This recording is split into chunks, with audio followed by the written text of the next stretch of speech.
El tiempo. Cuento de José Luis Salas Romo.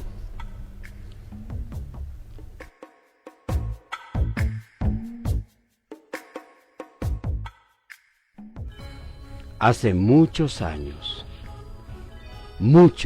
pero muchos años, llegaron unos hombres con vestimenta humilde, miserable, diría yo.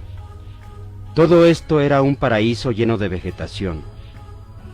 Vieron la tranquilidad que tenía el lugar y comenzaron a edificar un templo en honor a no sé qué imagen. Al parecer a la Virgen del Carmen, según me decía mi padre.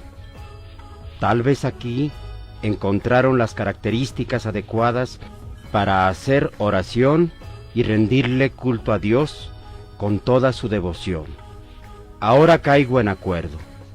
Había debajo de la tierra, según me dijo alguna vez mi amigo Filiberto, una ciudad con habitantes extraños, de diminuta estatura y muy trabajadores. Me decía también que ellos eran los que delimitaban el tiempo. Me contó cómo con los primeros segundos nacía un pequeño ser y también me dijo cómo el día último del año, con la figura encorvada y lleno de cansancio, un anciano camina por los callejones de nuestra bizarra capital, que es Zacatecas, para ir a morir en el seno del Cerro de la Bufa, cuando el reloj de la catedral da la última campanada de las 12.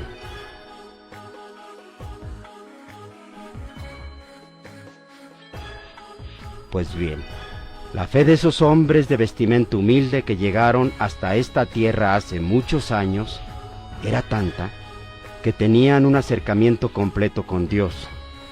Dialogaban con Él, le pedían cosas y Él se las proporcionaba. Veían lo que sucedía en otras ciudades, volaban por los aires y se desplazaban fácilmente y sin cansancio de una ciudad a otra, y tantas otras cosas tan asombrosas que hacían. Cierto día, hasta la ciudad subterránea, donde habitan los diminutos seres, de los cuales me hablaba mi amigo, llegó el rumor de la existencia de estos viajeros, y uno de ellos dijo: yo voy a hablar con mi señor y le diré que me conceda ser parte de ellos, y me ponga a la condición que quiera. Y habló con Dios, y le hizo saber su deseo, y él, como buen padre, se lo concedió. Mas le dijo: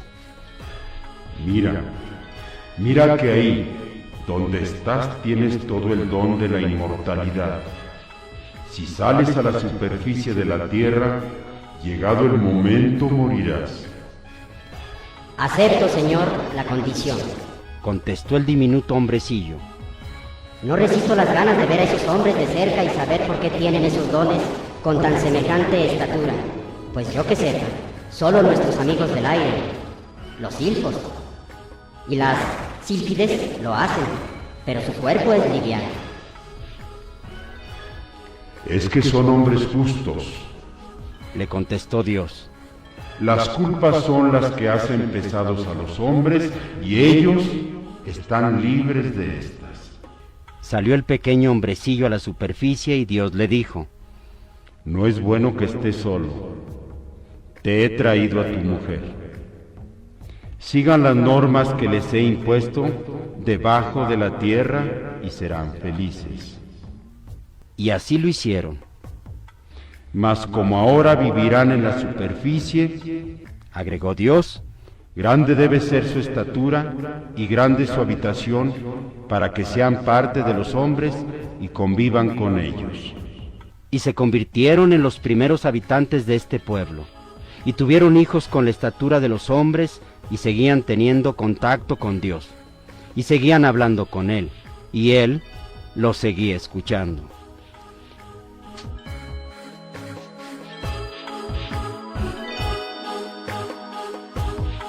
El hombre, con el conocimiento de su oficio, seguía trabajando la minería como lo hacía en las entrañas de la tierra. Su mujer y sus hijos lo esperaban al regreso de su trabajo, y bajo los mandatos de Dios vivían.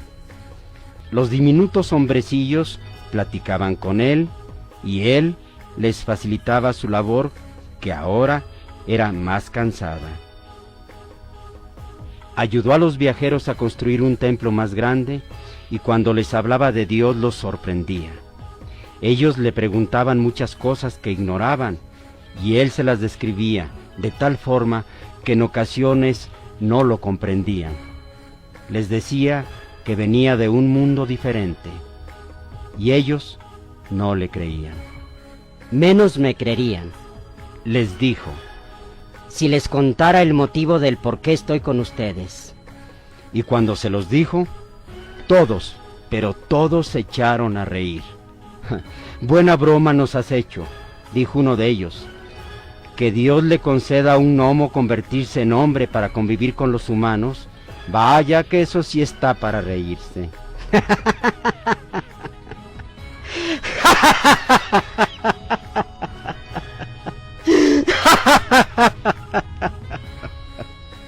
Reía y reía el gnomo. ¿Qué de raro tiene eso? Preguntó el duende. Ustedes son diferentes al resto de los hombres y no por eso me he reído. Al contrario, me he asombrado tanto, a tal grado de suplicarle a Dios que me hiciera humano para convivir con ustedes. No conocemos el resto de los hombres, agregó otro de ellos, ahora con más seriedad. Ni sabemos cómo sean. Desde niños hemos vivido aquí y solo nuestro superior sale al mundo. Ya, comprendo. Contestó el gnomo. Es mejor que no los conozcan. Algunos de nuestros hermanos también conocen el exterior. Ellos son misioneros y su labor es grandiosa. Llevan el mensaje de Cristo a quien no lo conoce y... parece mentira que haya quien no lo conozca.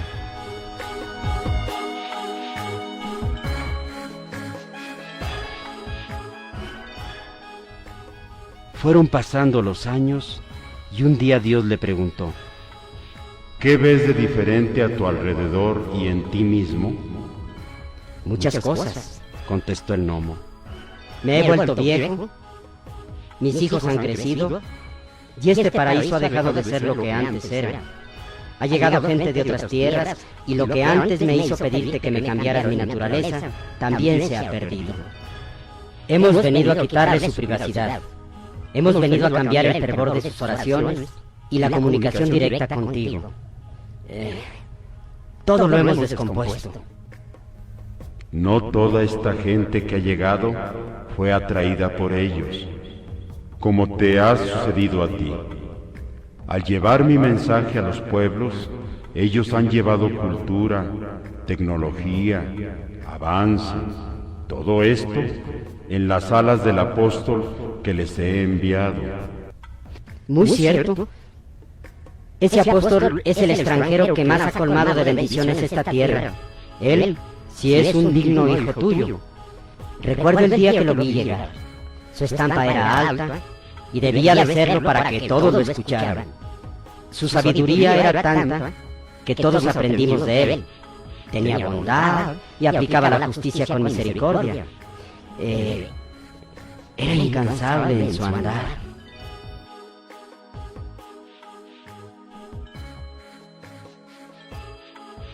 Pasaron y pasaron más años, y el gnomo seguía envejeciendo. Y así como vio llegar el apóstol viajero flotando en unas alas, lo vio salir en igual forma enfermo, fatigado y viejo, cumpliendo aún su labor con incansable entusiasmo. 2 semanas después supo que había muerto, y el gnomo lloró inconsolable. Entró por una puerta secreta que solo él conocía, la cual estaba resguardada por fieras tribus de indígenas, y cuya contraseña sabía para que lo dejaran pasar, y buscó el consuelo con los suyos. La inocencia juguetona de aquellos seres lo hizo olvidar sus tristezas. Esa tristeza tan humana que se siente cuando un ser querido se aleja. Luego, visitó un estanque de agua cristalina y los pequeños seres que en ella habitan le daban tranquilidad. Sí, esa tranquilidad de sus amigos del aire. respiraba también con mejores pensamientos, y los del fuego le daban una luz de esperanza, y se preguntaba: ¿valdrá la pena ser humano? Sí, le contestó Dios. es la oportunidad que todo ser vivo espera para poder llegar al camino que mi hijo les ha indicado. El gnomo regresó de nuevo a la superficie y siguió trabajando.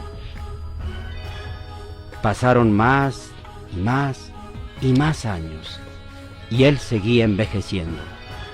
Todavía, dentro del monasterio había algunos monjes que para nada habían salido al exterior.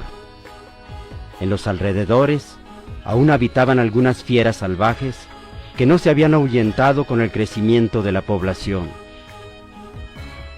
Luego sobrevino una persecución religiosa, y aquellos seres inocentes, al salir en desbandada, fueron devorados por las fieras salvajes, y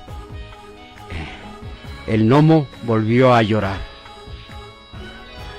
Subió a un monte muy alto, construyó una pequeña ermita en honor a la Virgen de Guadalupe, y ahí vivió con ella. Desde lo alto de ese monte veía cómo crecía el pueblo que él había visto nacer. Algunas veces se decepcionaba y otras se alegraba, porque él veía ricos y pobres, buenos y malos, conocidos y extraños. Estaba orgulloso. Su pueblo tenía un nombre que agradaba a Dios, y ese nombre se lo había dado su entrañable amigo, aquel al que nunca había olvidado, aquel que un día, joven y fuerte, había llegado flotando en unas alas, mismas que al tiempo después lo llevaron a reunirse con su padre.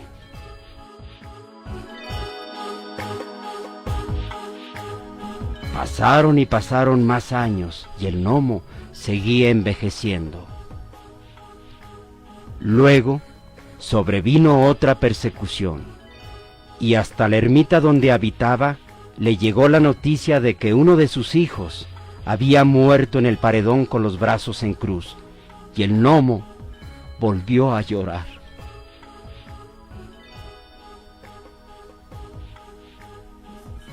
Días después, murió en el interior de la ermita que había construido pidiendo a Dios que lo regresara con los suyos. Pero Dios le dijo: Te tengo reservado un sitio mejor. Necesito en mi reino un ángel que tenga el corazón de oro y el alma cristalina como el agua, que su pensar sea limpio como el aire, que su luz sea un fuego inconsumible, que sepa llevar mi mensaje a todos los rincones de la tierra y sienta por siempre y para siempre el firme deseo de vivir eternamente.